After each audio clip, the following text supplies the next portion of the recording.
ازيكم يا شباب؟ عاملين ايه؟ النهارده هنبتدي مع بعض اول حلقات دراسة سيستم الاس كي. وطبعا دي استراتيجية عظيمة جدا جدا جدا، عايز اقولك انك لو اتقنتها ممكن تعيش عليها حياتك كله. لا هتحتاج بقى تدرس استراتيجيات ولا مؤشرات ولا اي حاجة تاني، ولكن احنا دايما بنقول لما تكون صياد شاطر معاك كل ادوات الصيد هتعرف تصطاد الفرصة المناسبة. فبالتالي احنا بندرس كذا حاجة زي ما درسنا قبل كده: الدعم والمقاومات، فهمنا ازاي نستخدم الفيبوناتشي، درسنا وفهمنا يعني ايه سوينج لو وسوينج هاي، ودرسنا كام استراتيجية الفترة اللي فاتت ومكملين مع بعض. فاحنا بنلم بحاجات كتيرة جدا، مش لازم كلها تكون موجودة على الشارت، ولكن احنا بندور على افضل فرصة. في دراستنا للاس كي سيستم هنحاول ان احنا ناخد الموضوع في اكتر من حلقة. النهاردة هناخد فكرة سريعة عن الاس كي سيستم ونشوف الادوات اللي احنا محتاجينها، ونبتدي مع بعض على طول دلوقتي. بص، كل المربعات اللي قدامك دي اهداف محققة باستراتيجية الاس كي سيستم. يعني انت طبعا هتروح تعمل باك تيست، ما تاخدش اي استراتيجية سواء مني او مش مني الا لما تروح تعمل باك تيست 50 مرة 100 مرة. افضل جرب كده على الشارت وشوف ما تسمى استراتيجية او المؤشر اللي الناس كلها بتشكر فيه ده فعلا ليه فايدة ولا مجرد كلام ملهوش اي اساس من الصحة. طيب، انا بحتاج ايه في الاس كي سيستم؟ طبعا يا شباب اللي اول مرة يتفرج، احنا بنشتغل على منصة تريدنج فيو. لو ما عندكش اكونت عليها تدخل على جوجل اكتب تريدنج فيو الاسم ده، هتطلع قدامك عادي جدا. سجل بطريقه بسيطه بالجيميل وهيبعت لك رساله والموضوع هيبقى ابسط من البساطه. طيب هنحتاج ايه؟ هنحتاج اول حاجه يا شباب نيجي هنا عند ادوات الفيبوناتشي وناخد تصحيح الفيبوناتشي. تصحيح الفيبوناتشي كنا اول حاجه درسناها في الفيبوناتشي، وخدنا برضو امتداد الفيبوناتشي. عشان كده قلت لك ساعتها ان احنا هندرس دول وبعدها هناخد استراتيجيه مهمه جدا اللي هي استراتيجيه الاس كي. طيب، لو انت اول مره تستخدم المنصه مش عارف ازاي، يعني ازاي تمتلك هذا المؤشر او هذه الاداه، تدوس على النجمه دي. بص كده ايه اللي حصل، اول لما دوست عليها ظهرت لك هنا، اختفت لان انت خفيت النجمه. فاحنا محتاجين تصحيح الفيبوناتشي وامتداد فيبوناتشي الاتجاهي. تعالى كده نروح نشخبط نظري الاول، بعد كده نبقى نرجع نشوف الكلام بيقول ايه. طيب، دول اهم اداتين. الأداة التالتة ايه هي؟ الأداة التالتة بنيجي هنا في المنطقة أو المكان ده وبنختار حاجة اسمها موجات إليوت التصحيحية اللي هي ABC. خلي بالك إليوت ليه موجات كتير ولسه هندرسه مع الوقت، ولكن احنا محتاجين موجات إليوت التصحيحية. هندوس على النجمة دي. طيب، وطبعا احنا محتاجين معانا المستطيل أو المربع، هندوس برضو نجمة بحيث يظهر في شريط الأدوات بتاعتي. طبعا بقيه الادوات دي انا بستخدمها في حاجات تانية، ولكن احنا اهم حاجه محتاجينها التصحيح والامتداد وموجات اليوت والمستطيل. طيب، لو تفتكر معايا احنا كنا بنرسم التصحيح لو احنا في اتجاه صاعد، او يعني التصحيح بالمنظر ده. التصحيح ده بيبقى مرسوم على ايه؟ التصحيح ده بيبقى مرسوم لو الاتجاه طالع بالمنظر ده. اعمل لك المنظر ده كده،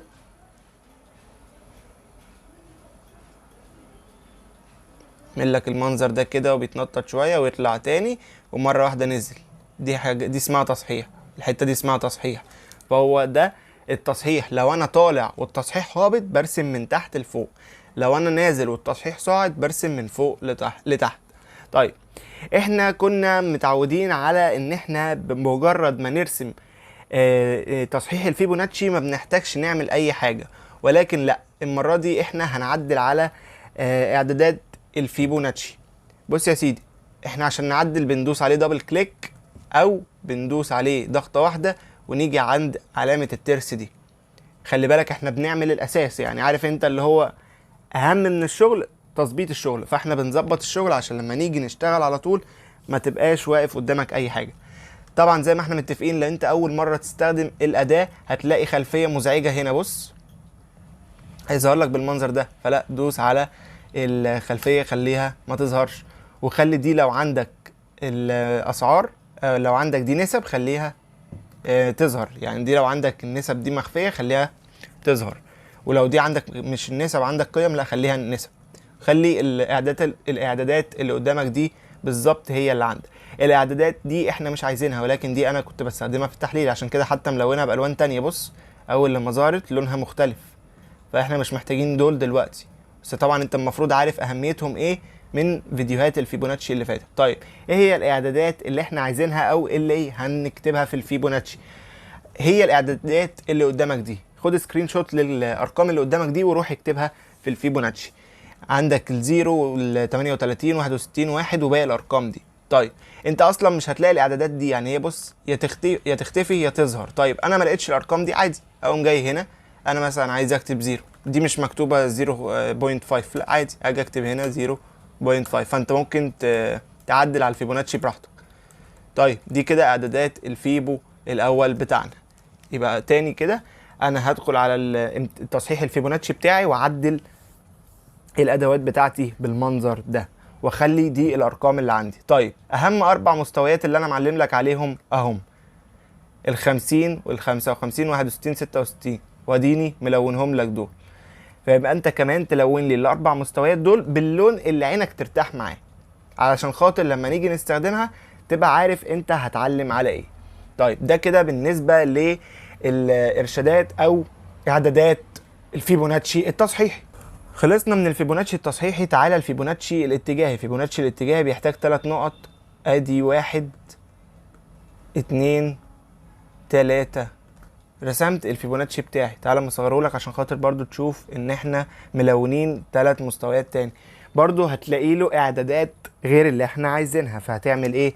هتيجي على الفيبوناتشي بتاعك ده الامتداد بقى مش التصحيح، وتدوس على الترس ده وتبتدي تغير اعدادات الفيبو بالمنظر والارقام اللي قدامك دي زي ما انت شايف بالظبط. اعمل عندك في الفيبو بتاعك. احنا كده زي ما اتفقنا ايه بنظبط الشغل، وهنا طبعا بتخلي دي اسعار تظهرها والمستويات والدنيا دي زي ما انت شايفها بتعملها. طيب احنا كده خلاص ظبطنا عدة الشغل بتاعتنا. عايزين نشتغل بقى، عايزين نشوف الاس كي سيستم ده بيعمل ايه. هناخد دلوقتي اول فكرة في الاس كي. بص يا سيدي، الاس كي سيستم شايفة ان اي حركة، او يعني هو عموما السوق اي حركة سواء هبطة او صاعدة بيتبعها حركة تصحيحية، صحيح؟ فلو انت عندك حركة بالمنظر ده، طبعا الرسم اللي يحصل ده كروكي، احنا لسه هنتخصص اكتر الفيديوهات اللي جايه. الاس كي بتقول لك ايه؟ لو انت عندك حركة صعود بالمنظر ده وبعد كده حصلت حركة تصحيحية بالمنظر ده، طب كويس، وبعد الحركة التصحيحية راح السعر صعد بالمنظر اللي انا شايفه قدامي ده. الاس كي بتقول لك هات لي كده امتداد فيبوناتشي الاتجاهي، واللي هو بيحتاج رسم 3 نقط، وارسمه عند النقطة الاولى هنا واللي بنسميها 0، والنقطة التانية هنا اللي بنسميها A، والنقطة التالتة اللي هي نقطة C او نقطة B. وبيكون هدفك ال3 مستويات اللي متلونين باللون الاصفر. ولكن علشان خاطر ما يبقاش في زحمة كبيرة على الشارت بجيب المستطيل واقوم ملون ال3 مستويات، او يعني احدد ال3 مستويات بتوعي بالمستطيل بتاعي. فانا كده فهمت ايه فايدة المستطيل. طيب المنظر اللي قدامي ده هجيب موجات اليوت وارسمها عليه. يعني احنا خلاص كده رسمنا المستطيل، فنشيل اداة الفيبوناتشي عشان خاطر الزحمة. المستطيل ده وظيفته بيعلم لي على المستويات بتاعتي، ادوس على الفيبوناتشي واشيله. طيب تعالى بقى موجات اليوت، المنظر اللي انا قلت لك عليه اهو. بص النقطة 0، النقطة A، بتنزل تصحح عند النقطة B، وهدفك هو النقطة C اللي هترسمها فوق. تعالى هكبر لك الخط شوية او الونه لك بلون واضح اهو. بص كده الموضوع بقى واضح. ادي موجات اليوت. الحاجة اللي قدامنا دي يا شباب اسمها سيكونس. سيكونس الاس كي بيتكون من نقطة 0 A B C. يبقى انا كده لما اجي اقول لك في الفيديوهات اللي جايه انا شايف سيكونس اس كي، تبقى انت مترجم ان سيكونس اس كي دي يعني انا شايف منظر مكون من نقطة 0 نقطة A B C. احنا كده خلصنا الفيديو الاول من سلسلة شرح استراتيجية الاس كي. هسيبك دلوقتي علشان خاطر تروح تظبط الشغل بتاعك والادوات والاعدادات على منصة تريدنج فيو، او لو انت ما عندكش اصلا اكونت على المنصة تعمل اكونت وتظبط الاعدادات علشان خاطر ندخل في الشغل على طول من اول الفيديو اللي جاي. متنسوش تعملوا لايك وشير وسبسكرايب، ونتقابل الفيديو اللي جاي.